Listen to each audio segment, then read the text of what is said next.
c'est intéressant d'étudier le lien qui lie le collaborateur à son entreprise aujourd'hui. Beaucoup de travaux, et en particulier ceux d'un auteur américain qui s'appelle Buckingham, ont travaillé sur ce sujet-là. Et il identifie 3 types de liens qui nous proposent finalement une réflexion managériale. Il dit qu'il y a 3 catégories d'acteurs.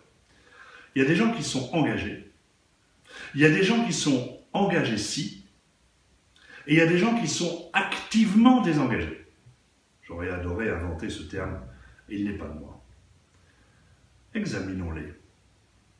Les activement désengagés, d'abord, se comportent de la façon suivante. Quand l'entreprise va bien, ils vont mal. Et quand l'entreprise va mal, ils vont toujours mal.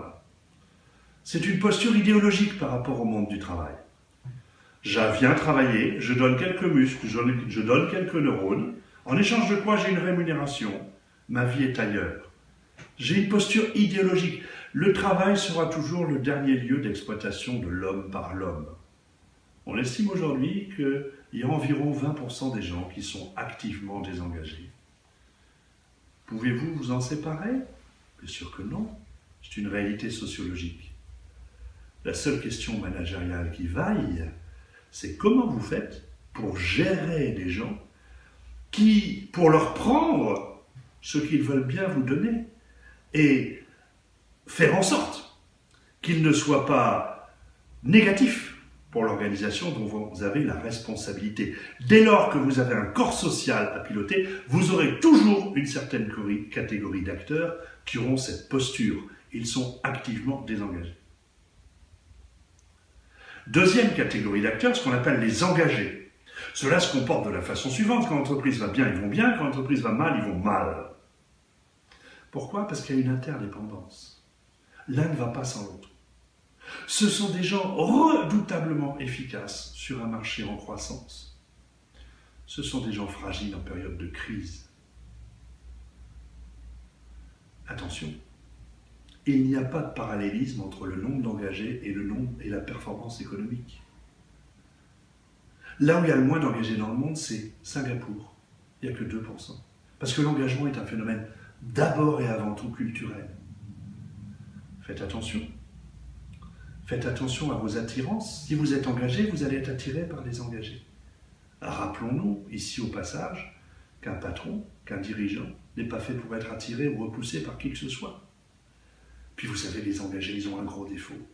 C'est que quand quelqu'un est engagé, il est intellectuellement incapable de comprendre que les autres ne le sont pas. Et là, il a des lectures péremptoires sur ce que les autres font. Je vais le faire moi-même. Ça sera plus vite fait, ça sera mieux fait.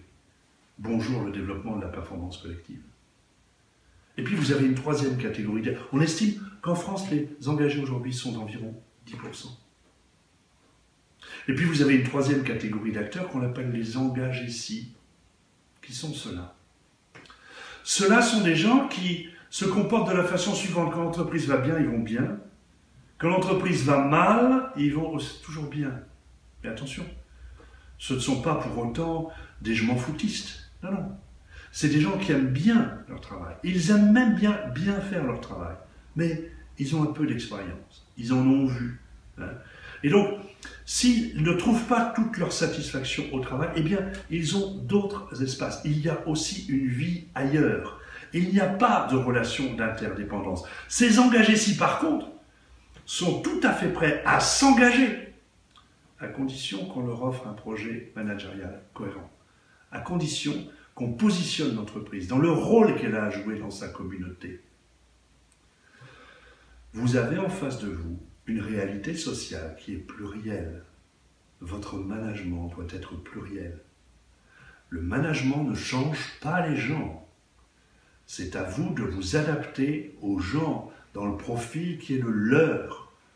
Aujourd'hui, l'immensité de la ressource, c'est les engagés-ci, le gros ventre qui représente 70% des hommes au travail, qui sont tout à fait prêts à s'engager à condition qu'on leur offre un projet managérial cohérent, c'est-à-dire un projet managérial un petit peu plus riche que celui de dire « cette année on va gagner plus hein ». Le niveau d'exigence a changé. Méfiez-vous de vos attirances, méfiez-vous de vos répulsions, comprenez la réalité sociale plurielle qui est en face de vous et sachez manager cette réalité en vous adaptant à elle et en ne prétendant pas la transformer.